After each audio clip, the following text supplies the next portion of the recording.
Hey guys, welcome back to the channel, it's Erad. We've got the monthly report for the month of August. It was of course a busy month for Star Citizen's development, as always, with teams across core, gameplay, economy, online technology, art, AI, and animation pushing forward on key system and content.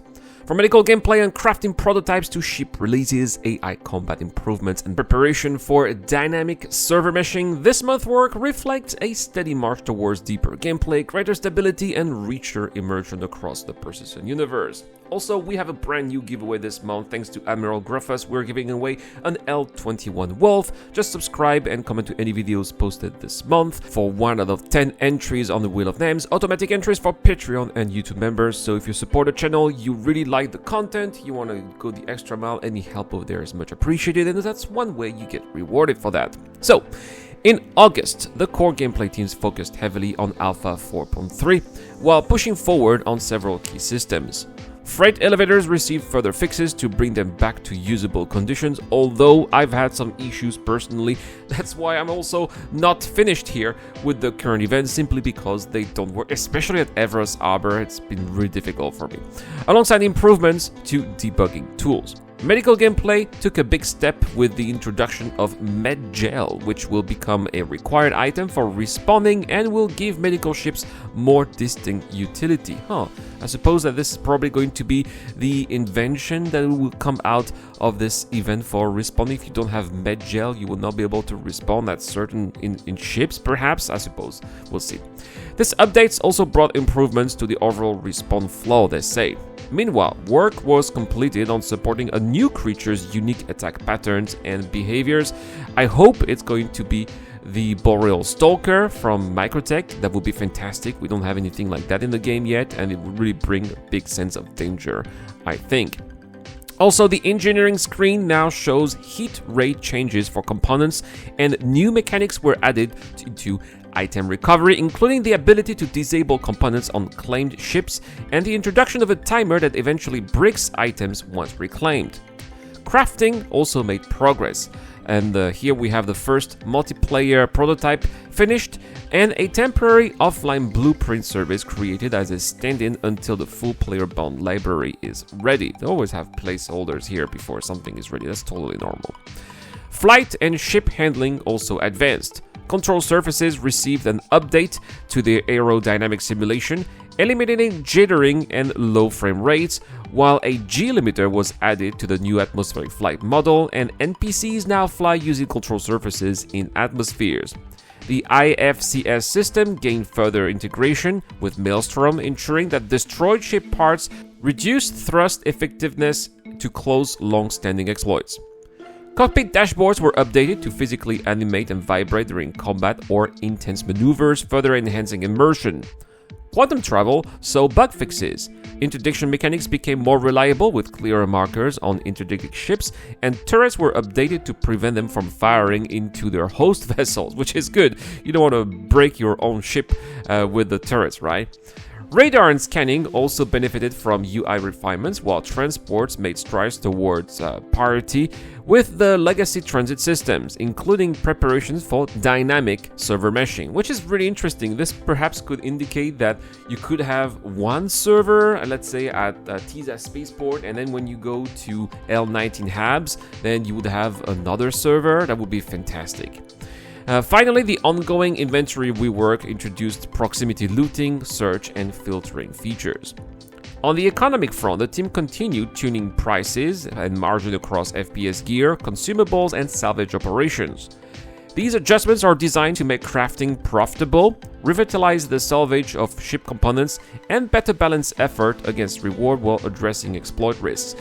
Oh man, especially this, I'm so annoyed that we cannot really sell items that we salvage from ships that we destroy. I mean, we can, but the price is ridiculously low. It's just not worth the effort compared to how we buy them, and they really need to rebalance that so that there is actually a gameplay loop where you destroy ships, you go out there, take the components, store them in your ship, and then go sell them. That would be great, but no, we don't have that. But hopefully they're going to work on making this a reality and possible, and maybe eventually we'll be able to make a living in the verse doing just that. Progress was also made in online technology, they say. The blueprint library is now complete on the service side with API development on the way. The team also began discovery work on instancing and continued development on item imprint v1. The inventory API was updated to enforce stricter ID-based calls, which ties into upcoming Entity Graph global sharding. Along this, lazy inventory creation advanced, allowing inventories to be generated only when needed. Usual backend improvement continued, particularly for missions and analytics. Meanwhile, live tools improved their internal monitoring systems to better support fair play, while also beginning the design of a new entitlement service to streamline item recovery workflows. They also overhauled the error reporting framework to significantly boost the speed and scale of crash processing. Finally, the network team continued maintenance and bug fixing while charting their roadmap for instancing and dynamic server meshing, both crucial steps toward the game's long-term scalability.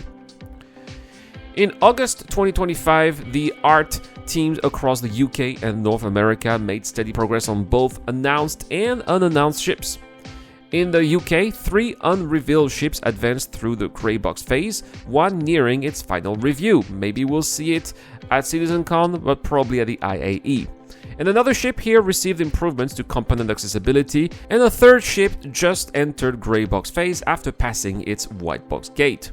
Among announced projects, the Anvil Paladin moved into level of detail stage, with its exterior now catching up with the interior, allowing for more refined development. The Kruger L21 Wolf officially released, and that's the ship that we are giving away this month thanks to Admiral Gruffus, and the team worked on post-launch fixes such as polishing the glass shader and finalizing component base. The Drake Ironclad and Ironclad Assault moved closer to their white box reviews, supported by the completion of a Drake asset kit that will benefit other ships in the manufacturer's lineup, like the Kraken perhaps. Legacy ships are also being modernized. Both the RSI Aurora and the Aegis Hammerhead are being brought up to current standards with improved cockpits, dashboards, and physicalized components. Meanwhile, the MISC Hull B entered pre-production after its updated concept was approved. That is fantastic, and we're finally going to have a proper competitor to the Raft, and I'm really happy for it. I'm totally rooting for the Hull B. I love the Hull A. It's too small for my taste, but I'm looking forward to something definitely between the A and the C. Yes! Alright, next we're going to talk about the Apollo Medivac and Triage, which underwent final testing and bug fixing in preparation for release this month in September, while also contributing to gameplay adjustments tied to medical systems. Some developers then transitioned to a related but yet unannounced ships. Could this be an Apollo variant that's maybe related to combat? I mean, I love the shape, the chassis of the Apollo, but I think it's such a waste that it's only for medical. It would be great for RSI to have a medium-sized transport between obviously the Aurora and also the Constellation. There's definitely a niche for a Cutlass competitor from RSI. I mean, there's the Zeus, but it's not really, I mean, it's a little big, right? We need something that's a little bit sturdy, durable, and combat ready. The Zeus is not really doing the job here. And there's definitely potential with the chassis of the Apollo, in my opinion. Alright, AI development now, which pushed forward on multiple fronts. The AI content team worked on refactoring an important landing zone NPC archetype to add more personality to hubs across the verse. I hope it is the ATC. We definitely need to bring back the ATCs that we get when that we got in the past. You know, when you were calling for a hangar and you had a screen on your cockpit with an actual NPCs that showed up and talked to you. I really want to see those back in the game. I don't know tell me what you guys think about this. Do you also meet, for example, Eslin for the Delamar? Yeah, I think that was really cool over there. But anyway, meanwhile, the AI feature team concentrated on combat. They improved weapon handling for NPCs by refining overheating logic, adding a new validator for charged weapons, and introducing a pre-firing stage that enhances realism. NPC behaviors were further polished, with reactions added to weak spot damage, distortion, and improved fleeing logic for the Copian creature. Group coordination also saw upgrades through better communication channels, while fixes were made to prevent dead NPCs from triggering audio cues. The AI tech team advanced navigation and ship behaviors, Cross-volume pathfinding was overhauled to calculate routes in a single step, improving efficiency and reliability. Navigation links now disabled temporarily after failed use to prevent stuck NPCs. Ship AI was refined to reposition defenders more intelligently, reduce more dynamic idle maneuvers, and strengthen technique for both strafer and jouster styles. Formation flying and following behaviors were improved, and unmanned turrets gained vision support for security system. Developer tools like the Usable Builder and StarScript received major updates, while work also began on a voxel-based 3D Pathfinder that will serve as a foundation for future navigation systems. So there we have it, guys, a pretty lengthy and juicy monthly report. That's what I want to see every month. Full details on what the devs have been working on, right? Especially the Mist Hull B now entering pre-production. I think it really emerged as a competitor for the Raft, which is going to bring perhaps a more modular approach to medium cargo hauling, and perhaps it will shake up also how solo and small crew traders operate, hopefully. Meanwhile, progress on instancing and dynamic server meshing signals at CIG are steadily preparing for the technical backbone that is required to sustain a living large-scale universe. And with crafting getting closer to being a profitable and multiplayer-ready systems, we may finally see the dawn of player-driven industrial economy, where salvaging, refining, and production all feed into a much deeper gameplay loop. Hopefully, at CitizenCon, we'll see a little bit more about StarSim, which is how they dub their dynamic economy for the game. Anyway, that's pretty much it for today. Thank you so much for watching, guys. As always, a big shout out to my Patreon and YouTube members. Couldn't do this without you guys. I have been Irad, and I will see you guys in the next one.